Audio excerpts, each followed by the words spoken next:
وہ کمال کیا اس بڑھیا نے کہ آج تک بڑے بڑے علماء ان الفاظ کا ترجمہ کرتے ہوئے تھک رہے ہیں۔ وہ کہنے لگی ابا معبد رأيت رجلا ظاهر الوضاء أبلج الوجه حسن الخلق لم تعبه ثجلة لم تزر به سعلة أزج أقرا وسيم قسيم في عينيه تعج في صوته صحل في لحيته كفافة في عنقه ستع إن تكلم علاه البهاء وإن سكت علاه الوقار وهو أندر الثلاثة۔ مجھے بھی ہمیشہ اس کے ترجمے میں تھکنا ہی پڑتا ہے، لیکن مجھے اس کی بڑی ایک تعبیر اللہ نے سجائی۔ کہنے لگے میں اس کا ترجمہ یوں کرتا ہوں، کہنے لگے ابو معبد میں تمہیں کیا بتاؤں، میں نے ایسا انسان دیکھا مجھے لگا جیسے 14ویں کا چاندی کپڑے پہن کے زمین پہ آ گیا، کہ مجھے یوں لگا جیسے 14ویں کا چاندی زمین پہ کپڑے پہن کے اتر آیا۔ کیا حسن تھا، کیا جمال تھا، کیا خوبصورت بھویں تھیں، کیسا ماتھا چوڑا تھا، آنکھیں کیسی حسین تھیں۔ اتعج اشکل احور اہدب اکہل انجل ابرج، میرے نبی کی آنکھوں کے بارے میں 7 الفاظ آتے ہیں، 7 جو میں نے ابھی دہرائے، اور ان 7 کا ایک ترجمہ ہے کہ کائنات میں ایسی آنکھ اللہ نے کسی کو نہیں عطا فرمائی، ایسی خوبصورت آنکھیں اللہ نے عطا فرمائی آپ کو۔ تو آواز میں جادو تھا، آواز میں جادو تھا، آواز دل کو پکڑتی تھی، گردن لمبی خوبصورت تھی، چہرہ 14ویں کے چاند کی طرح چمکتا تھا، اور براق الثنایا، دانت ایسے خوبصورت تھے، مسکراتے تھے تو دانتوں سے نور نکلتا دکھائی دیتا تھا، جب بولتے تھے تو نور چھا جاتا تھا، چپ ہوتے تھے وقار چھا جاتا تھا، خوبصورت سیاہ کالے بال تھے، نیم گھنگریالے بال تھے، پیٹ نہیں نکلا ہوا تھا، بال نہیں اڑے ہوئے تھے، سیدھا وجود تھا، سیدھا۔ کتنے ہمارے معاشرے کے لوگ ہیں، آپ سجے پاسے بیٹھے ہوں پیٹ کھبے پاسے گئے ہوں، پیٹ کھبے پاسے ہوں آپ سجے پاسے ہوں، تو اللہ نے کھانا حلال حرام بند کیا ہے، حلال کھاؤ، حلال کا بھی طریقہ سکھایا کہ ماں بڑھتے نہ کھاؤ، بندہ بڑھتے کھاؤ، اتنا نہ کھاؤ کہ چربیاں چڑھ جائیں، زیادہ کھانا انسانیت نہیں، کم کھانا انسانیت۔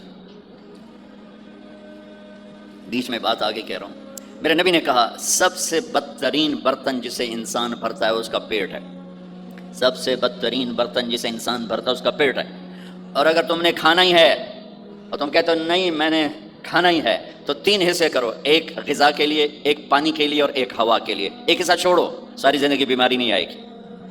لیکن یہاں تک کھانے کے بعد پھر ڈاکٹروں کی چاندی نہیں ہوگی تو اور کیا ہوگا؟ جب تک یہ بیکریاں ہیں، یہ کولڈ ڈرنکس ہیں اور یہ فاسٹ فوڈز ہیں، صحت مند کوئی نہیں ہوگا۔ بھوکے رہنے میں اللہ نے صحت رکھی، کھا کھا کے تباہی پھیر دیتے۔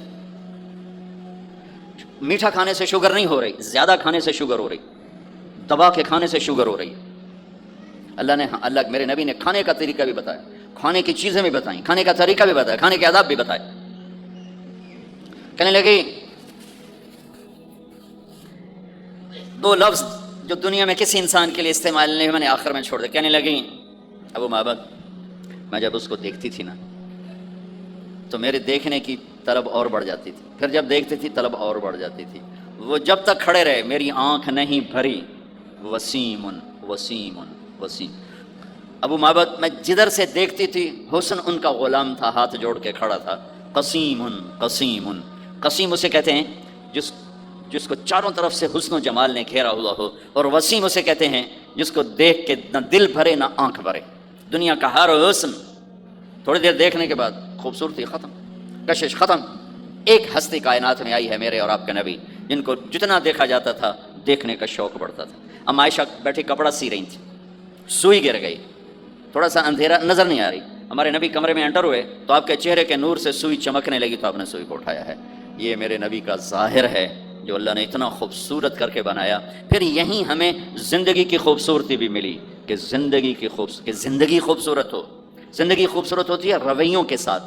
پہلا رشتہ خامند اور بیوی ہے، پھر اولاد ہے، پھر آگے رشتے بنتے ہیں، ماں باپ ہیں، یہ سارے رشتے یہ اس زندگی سے بنتے ہیں جو میرے نبی ہمیں سکھا کر گئے۔ آپ بطور چونکہ آپ نے باپ تو دیکھا نہیں، ماں کو دیکھا ہے، اور ماں کے ساتھ زیادہ عرصہ نہیں رہے، صرف 6 سال رہے ہیں، تو ماں کے ساتھ کیا ہونا چاہیے؟ ماں کے ساتھ سلوک ہوگا تو ماں دعا دے گی نا، باپ کی خدمت کرو گے تو باپ دعا دے گا نا، آنکھوں میں آنکھیں ڈال کے بات کرو گے تو زندگی باپ کو تو نیند نہیں آئے گی، ماں کو تو نیند نہیں آئے گی۔ ماں باپ میں سلوک و اولاد لڑ کے بیٹھی ہو تو ماں باپ کو تو نیند نہیں آئے گی۔ بیوی بدتمیزی سے بات کرے تو خامد کے نیند اڑ جائے گی، خامد بدتمیزی کرے تو بیوی کی نیند اڑ جائے گی. تو یہ کہاں سے زندگی ملے گی؟ میرے نبی کے دروازے پر جاؤ، وہاں پتہ چلے گا کہ زندگی کیسے گزاری ہے. تو آپ نے اپنی اس تمنا کا اظہار کیا، کاش میری ماں زندہ ہوتی تو میں اس کی ایسی خدمت کرتا. میں عشاء کی نماز کے مصلی پہ کھڑا ہو کر ہاتھ باندھے سورۃ فاتحہ پڑھ رہا تھا، الحمدللہ رب العالمین. ادھر سے میرے گھر سے آواز آتی، محمد. میری ماں مجھے پکارتی، محمد.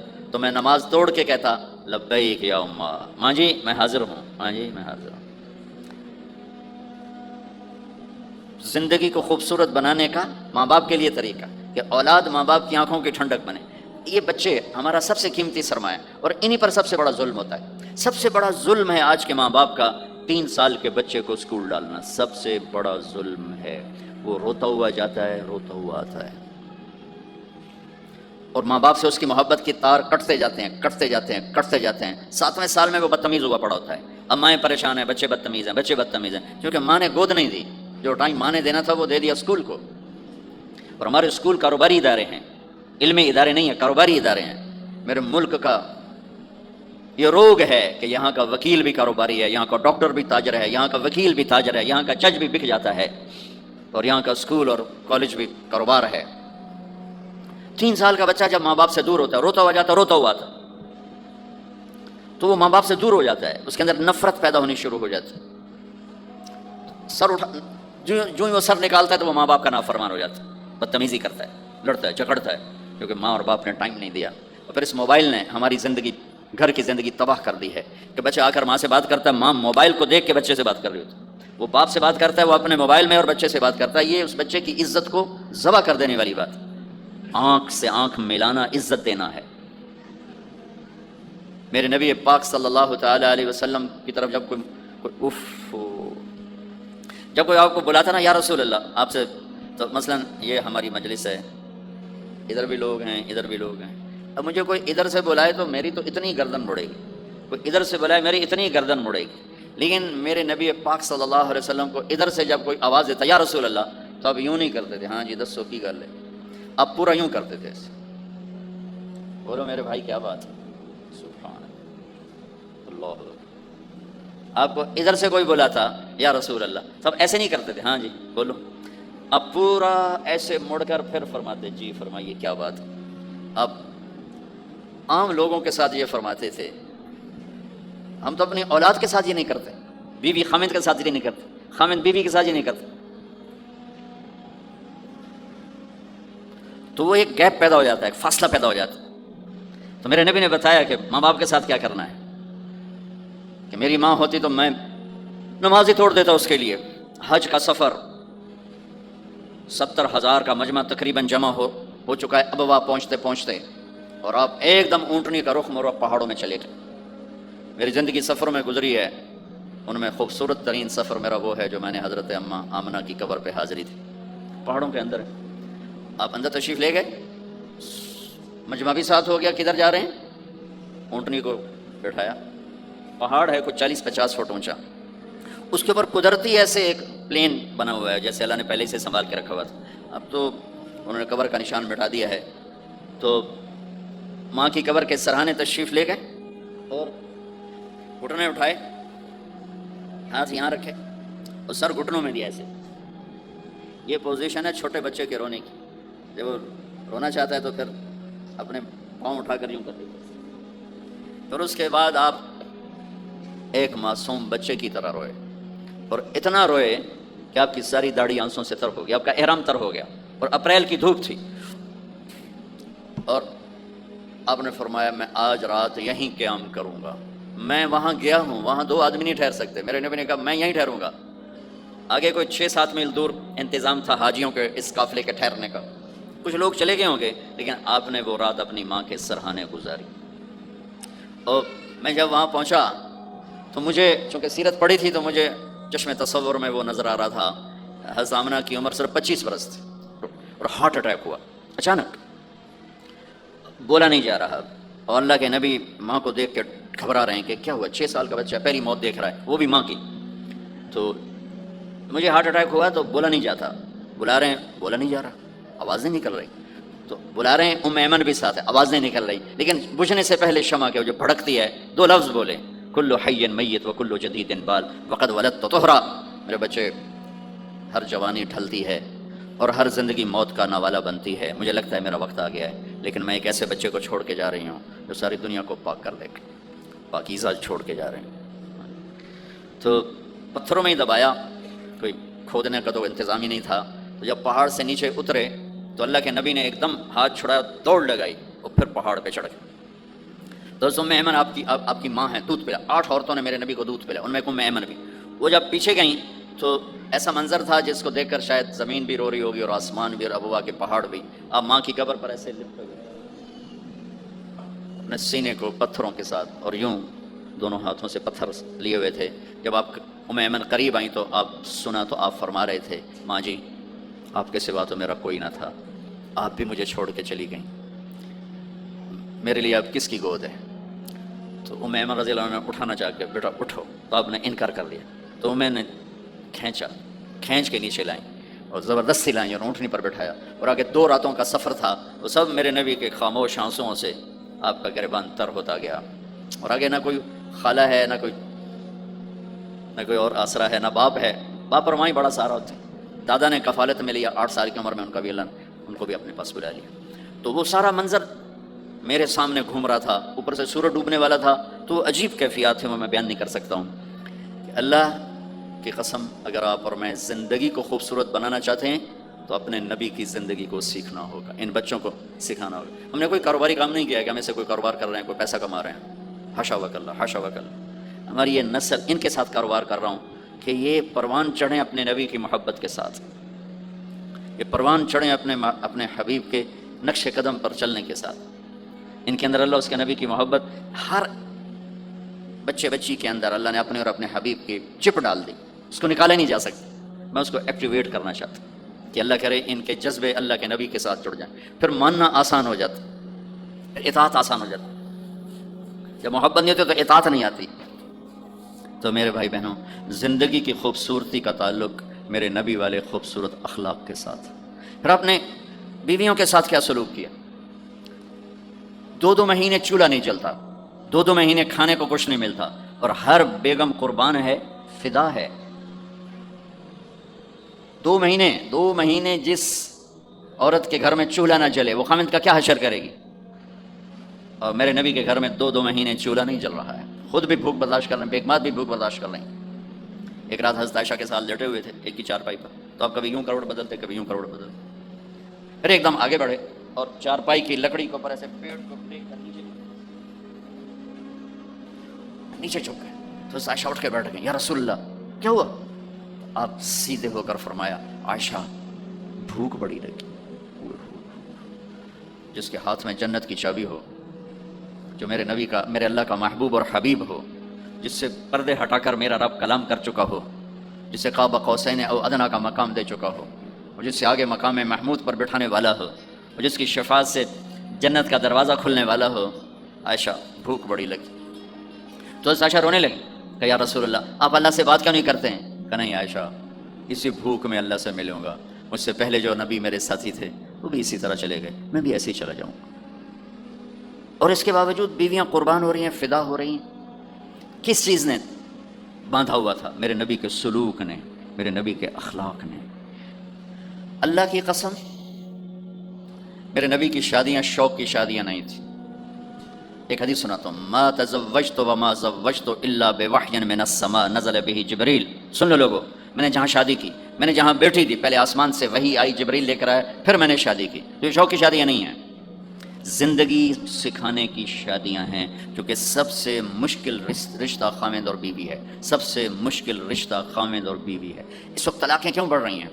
ایک تو یہ ہماری یہ جو فاسٹ فوڈ ہے، اس نے ہمارے اندر جو ایک نیچرل سسٹم تھا اسے ڈسٹرب کر دیا ہے، تو غصہ بڑھ گیا ہے، برداشت گھٹ گئی ہے، چھوٹی چھوٹی باتوں پہ گھر اجڑ رہے ہیں، گھر اجڑ رہے ہیں۔ پہلے یورپ میں سنتے تھے، اب یہاں پاکستان آج شادی ہوتی 4تھے دن طلاق ہو رہی ہوتی۔ میں وہاں بیان کے لیے نکل رہا تھا مانچسٹر، تو میرے ساتھ جو گاڑی چلا رہا تھا، میں نے پوچھا آپ کیا کرتے ہو؟ لاہور کا تھا۔ کہا جی میں وکیل ہوں۔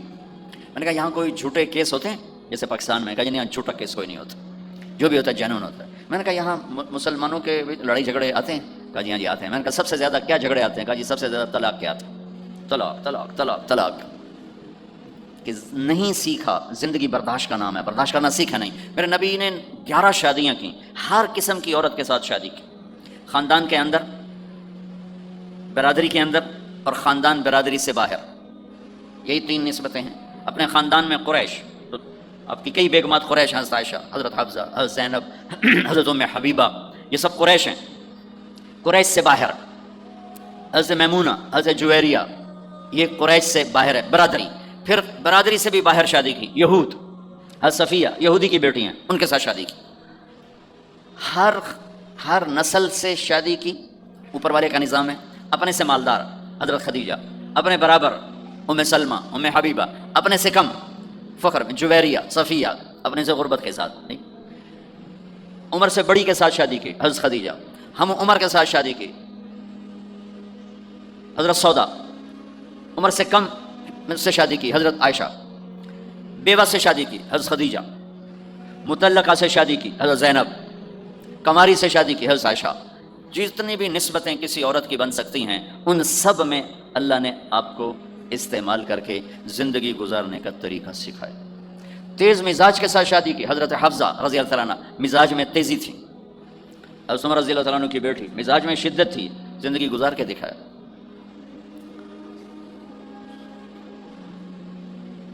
ایک آپ کو حدیث سناتا ہوں، اللہ کی قسم صرف ہمیں سکھانے کے لیے۔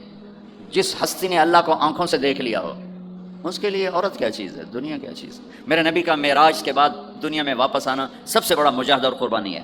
جنت میں اللہ ہمیں نصیب کر، جب اللہ کا دیدار ہوگا تو اس کے بعد اللہ کی قسم جنت والوں کو جنت بھولے، عورتوں کو خامد بھول جائیں گے، خامدوں کو بیویاں بھول جائیں گی، اور جنت کی ہر نعمت بھول جائے گی، صرف اللہ کو دیکھنے میں گم ہو جائیں گے۔ اور میرے نبی اپنی آنکھوں سے اللہ کو دیکھ کر آئے ہیں، ٹھیک ہو گیا۔ اب ایک حدیث سنو، عائشہ مجھے جب سے پتہ چلا ہے نا کہ تو جنت میں میری بیوی ہے، تو میرے لیے تو مرنا ہی آسان ہو گیا ہے۔ اللہ اکبر۔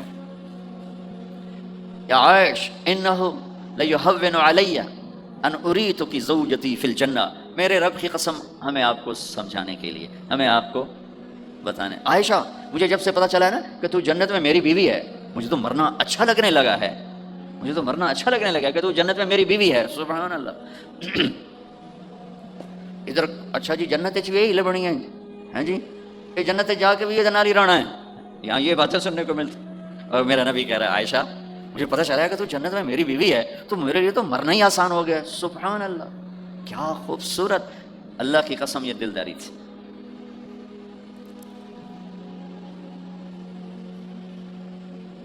سب سے مشکل رشتہ خامد اور بیوی ہے۔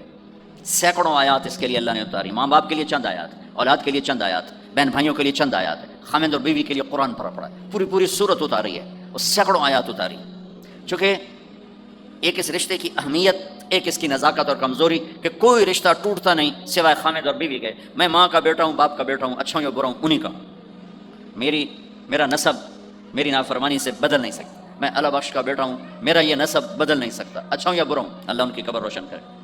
خامد اور بیوی کا رشتہ ایک بول پہ ٹوٹ جاتا ہے، ایک بول پہ ٹوٹ جاتا ہے، اس لیے اس کو بچانے کے لیے آیات آیات آیات۔ اور میرے نبی کی شادیاں کہ کس طرح ایک گھر کو لے کے چلتے ہیں، کس طرح ہر مزاج کی عورت کے ساتھ سلوک کرتے ہیں۔ جہاد کا سفر، کاروباری سفر نہیں میرے نبی کا، اور چلنے لگے، اعلان ہوا کوچ کرو، سب نے سواریاں کس لیں، سامان کس لیا، یوں چلنے کا حکم ہو رہا ہے۔ اور حضرت عائشہ رضی اللہ نے اپنا یوں دیکھا، اونٹنی پہ بیٹھ گئی تھیں، ہار کوئی نہیں۔ یا رسول اللہ میرا تو ہار کوئی نہیں، میرا ہار گم ہو گیا ہے، میرا ہار تلاش کریں، ہم پھر چلیں گے۔ تو میرے نبی کہتے تو وڈی آئی نواب زادی، میں جہاد تے پہ جانا، تینوں ہار دی پائے گی، چل اگو لگ۔ میرے نبی نے کہا چلو بھائی عائشہ کا ہار تلاش کرو۔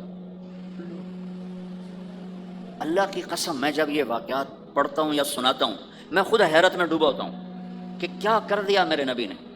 جہاد کا سفر، اور میرے نبی کا ہار تلاش کرو بھائی، اب سارے ہار تلاش کر رہے ہیں۔ کچھ دن چھپ گیا، ہار کی تلاش تو بند ہو گئی اور سفر بھی بند، چونکہ اندھیرے میں کہاں جائیں گے۔ اور آپ کے ماتھے پہ شکن، عائشہ تیری وجہ سے ساری مصیبت ہے، اللہ دے بندی تو ہار دے مگر پہ گئی، کیڑی گل ہے ہار دی، ایک لفظ نہیں فرمایا۔ سارے قافلے نے قیام کیا، عشاء تک تو پانی تھا، وضو کا پانی ختم ہو گیا، عشاء مغرب عشاء پڑی کٹھی تو پانی ختم ہو گیا۔ اب پانی ختم ہو گیا تو فجر کی نماز آ رہی ہے، پانی کوئی نہیں ہے، تو سارے صحابہ نے ابو بکر پہ چڑھائی کی، ویکھے تیری دھی دے مگر ساڑے نال کی بنی، ہوں اسی نماز کی میں پڑھنی ہے، پانی تو ہے نہیں، تو وضو کی میں کرنا ہے۔ اب ابو بکر کو غصہ چڑھا، اس ایک دم، وہ تو باپ تھے، وہ گھس گئے خیمے میں۔ آگے دیکھا تو اللہ کے نبی اما عائشہ کی گود میں سر رکھ کے سوئے ہوئے تھے، اور اما جی ایسے بیٹھی تھی، آپ کو سارا دیکھ رہی ہوں۔ اب بولیں تو خطرہ ہے آنکھ کھل جائے گی، اور غصہ بھی چڑھا ہوا ہے، باپ بھی ہیں، تو اب مجھے دیکھو کیا کر رہے تھے۔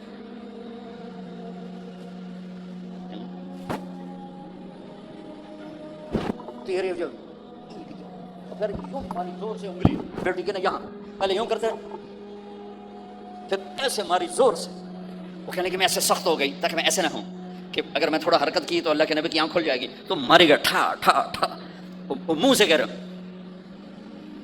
اور وہ ایسا کر کے بیٹھی چمکے، غصے میں باہر چلے گا۔ اب آپ کی آنکھ کھلی فجر پر، تو عائشہ نے کہا یا رسول اللہ وہ تو باہر تو بڑا مسئلہ ہو گیا ہے، پانی کوئی نہیں ہے اور نماز کا وقت ہو گیا ہے، وضو کیسے کریں؟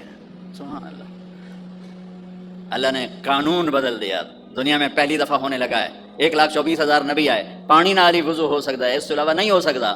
میرے اللہ نے قرآن اتارا فَإِن لَّمْ تَجِدُوا مَاءً فَتَيَمَّمُوا صَعِيدًا طَيِّبًا فَامْسَحُوا بِوُجُوهِكُمْ وَأَيْدِيكُمْ مِنْهُ۔ اچھا میرے بندو، پانی مک گیا، چلو مٹی چاہتے منہ تے مارو، تے دوئی چاہتے ہاتھاں تے مارو، تے تمہارا وضو ہو گیا، چلو تیمم کرو اور نماز پڑھو۔ اب وہ جو سارے ابو بکر پہ غصے ہو رہے تھے، اما عائشہ کہنے لگے واہ ابو بکر بھائی تیرے تو فعل کی کم بن گیا، تیری دھی دے تو فعل کی کم بن گیا۔ تو اسید بن حذیر پہلے ذرا زیادہ گرم ہوئے تھے، تو وہی اب ابو بکر تیرے گھر کی یہ پہلی برکت نہیں ہے، پہلے بھی بہت شمار برکتیں تیرے گھر کی تو فعل امت کو ملی ہیں۔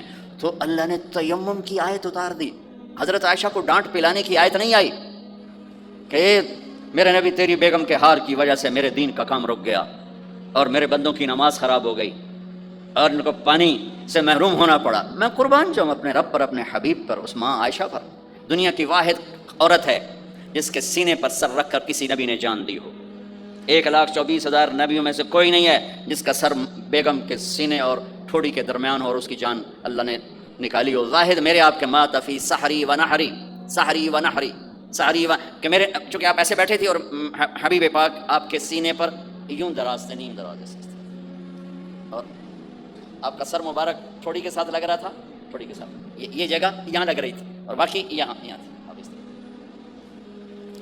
اور واحد خاتون ہے جن کا حجرہ کسی نبی کی آرام گاہ بنا، ابدی آرام گاہ بنا۔ واحد اما عائشہ ہیں جن کے حجرے کو اللہ نے کسی نبی کے آرام گاہ بنایا، اور یہ واحد حجرہ ہے جہاں 70,000 فرشتہ صبح آ کے درود و سلام پڑھتا ہے اور شام تک پڑھتا ہے، اور شام کو 70,000 نیا آتا ہے اور صبح تک درود و سلام پڑھتا ہے اور واپس چلا جاتا ہے۔ کائنات اللہ جب مسلمان دنیا سے مٹ جائیں گے، مسجد نبوی مٹ جائے گی، بیت اللہ مٹ جائے گا، مدینے کی ایک اینٹ باقی نہیں بچے گی، مکہ کتنے بڑی بڑی بلڈنگیں، ایک اینٹ باقی نہیں بچے گی، اور وہاں سے گزرتے ہوئے لوگ کہیں گے لگتا ہے ایتھے کدی آبادی ہوئے گی، ایتھے لگتا ہے کدی آبادی ہوئے گی۔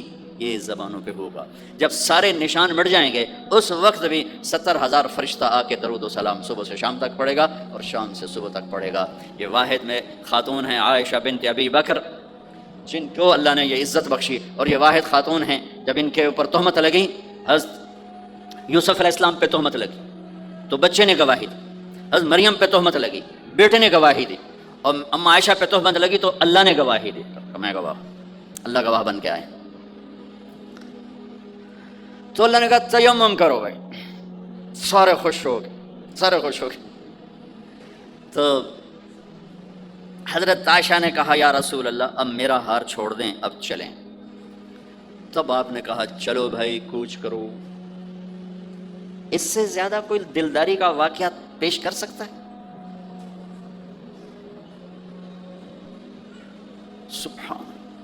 اور جب اونٹنی کو اٹھایا گیا وہ ہار کا دھاگا ٹوٹا اور پھسل کے اونٹنی کے نیچے چلا گیا، وہ سارے کھبے سجے ویندے رہ گئے، ہار نیچے پڑا تھا۔ جب اونٹنی کو اٹھایا تو ہار نیچے سے نکلا، تو صاحب نے کہا لے بھی آج تیرا ہار بھی لگ گیا۔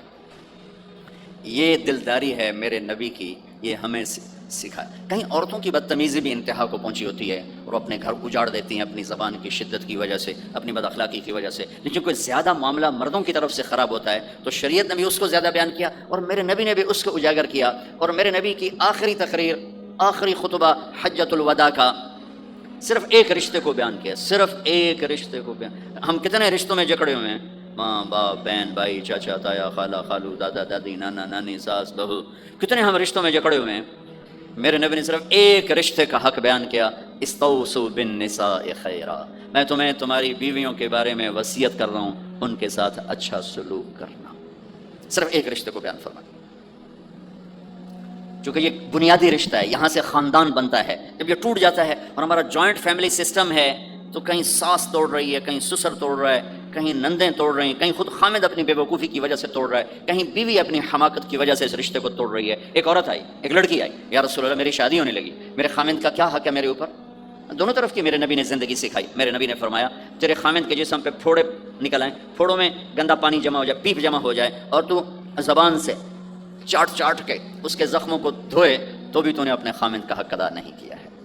دوسرا، لائف کو بیلنس کیا میرے نبی نے کہ ایک گھر کیسے چلتا ہے اور کس طرح خوبصورت بنتا ہے، وہ میرے نبی کے اخلاق ہیں. آپ سب سے ایک بات کرتا ہوں، برداشت کرنا سیکھ لیں، زندگی خوبصورت ہو جائے. صرف سارے اخلاق کو میں جمع کروں ایک لفظ میں، برداشت، اور اس کو شریعت میں صبر. صبر کرنا سیکھ لیں، زندگی خوبصورت ہو جائے گی. بچیاں ساس کی شکایت کر رہی ہوتی ہیں، کبھی خامند کی شکایت کر رہی ہوتی ہیں، کبھی اولاد ماں باپ کی شکایت کر رہی ہوتی ہے، کبھی اولاد ماں باپ کی شکایت کر رہے ہوتے ہیں. شکایتوں سے جہان بھرا پڑا ہے. آپ شکایتوں کو دفن کر کے ہونٹ سی لیں. صبر، آہ نہ کر لبوں کو سی، عشق ہے دل لگی نہیں، سینے پہ تیر کھائے جا، آگے قدم بڑھائے جا، یعنی زبان حال سے کہہ دے کہ ہاں ستائے جا. جو ستاتا ہے چپ ہو جاؤ، جو ستاتا ہے چپ ہو جاؤ. اللہ کی قسم آپ ایسی طاقت بنو گے کہ پہاڑ بھی راستہ دیں گے.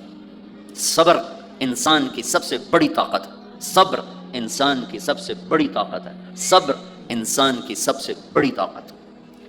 الٹا کے رکھ دیتی ہے چیزوں کو. چپ رہنا سیکھ، خاموش رہنا سیکھ، درگزر کرنا سیکھ، تو آپ دیکھیں گے آپ کی زندگی میں کتنا حسن آتا ہے، کتنی زندگی میں مٹھاس پیدا ہوتی ہے. غصہ نکال دینا وقتی ایک راحت ہوتی ہے، اور پھر شرمندگی اور ندامت کے سوا کچھ نہیں ہوتا. اور پی جانا، سہ جانا، یہ آپ کو ایک عظیم و شان ہستی بنا دے گا. آپ کی دعائیں عرش سے جا ٹکرائیں گی.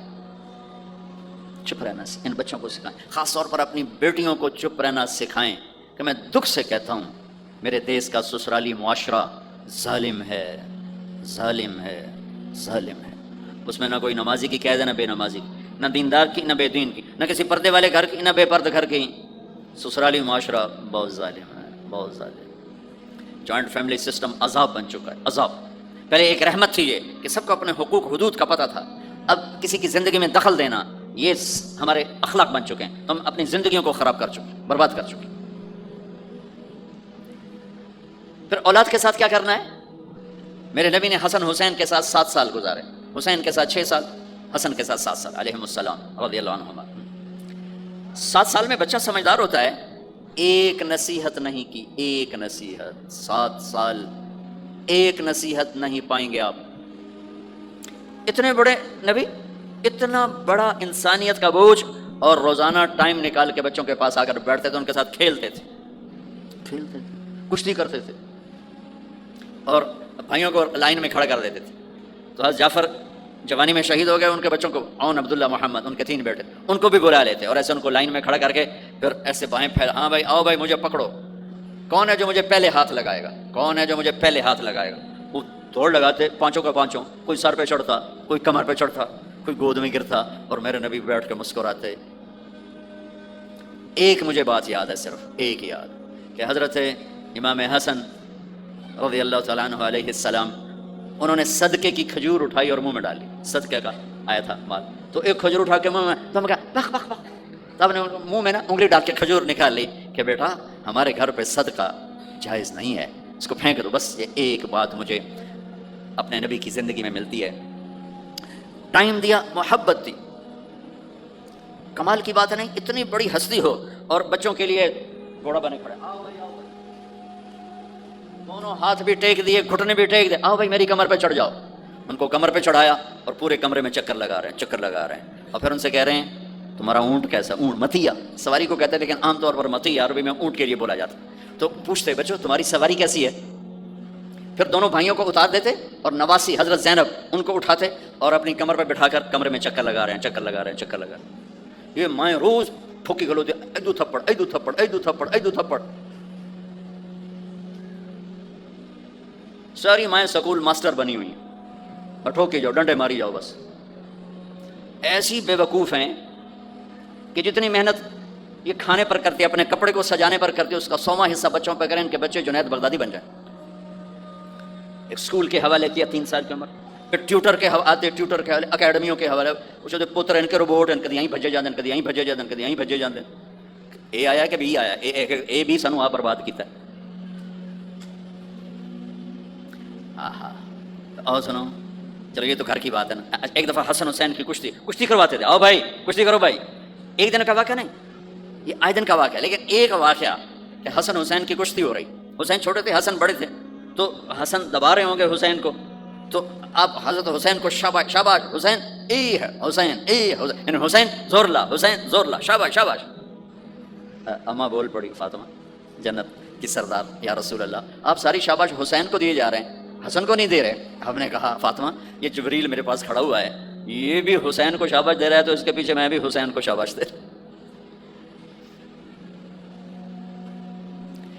اس سے اور عجیب سنو،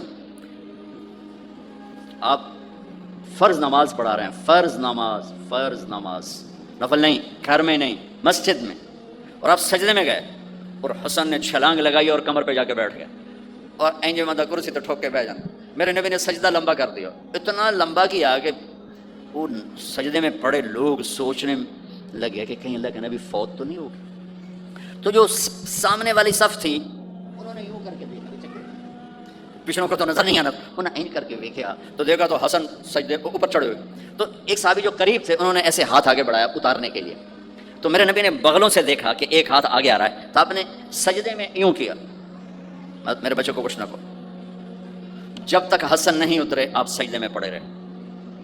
اور ایک اور تماشا ہوتا تھا، چونکہ اب نماز لمبی پڑھاتے تھے، لمبی ہوتی تھی نماز، تو آپ ذرا پاؤں کا فاصلہ ہے تو حسن ادھر بیٹھتے، حسین ادھر بیٹھتے. نماز میں میرے رب کی قسم سنا رہا ہوں، اب یہ دونوں کی آپس میں نا وہ شروع ہو جاتی، وہ ادھر وہ ادھر. پہلے حسن پار کرتے تو حسین ادھر آ جاتے، پھر حسین ادھر جاتے تو حسن یوں آ جاتے. پورے قیام میں یہ دونوں بھائی یوں کرتے رہتے تھے، وہ ادھر وہ ادھر، وہ ادھر وہ ادھر. سبحان اللہ، نماز ہو رہی.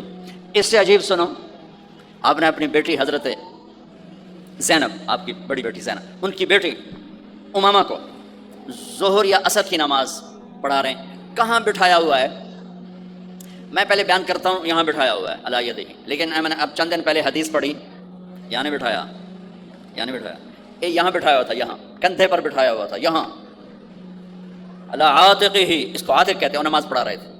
جب آپ رکوع میں جانے لگے تو یہاں سے پکڑا اور آرام سے اس کو ساتھ بٹھایا، پھر رکوع کیا، قومہ کیا، سجدہ کیا. سجدے سے جب اٹھے تو پھر امامہ کو اٹھا کر کندھے پہ بٹھا کے پھر نماز شروع کر دی. 4 رکعتاں میرے نبی انج پڑھائیاں کہ نواسی یہاں بیٹھی ہوئی ہے صرف زندگی سکھانے کے لیے، صرف زندگی سکھانے کے لیے. بچوں کو پیار اتنا دو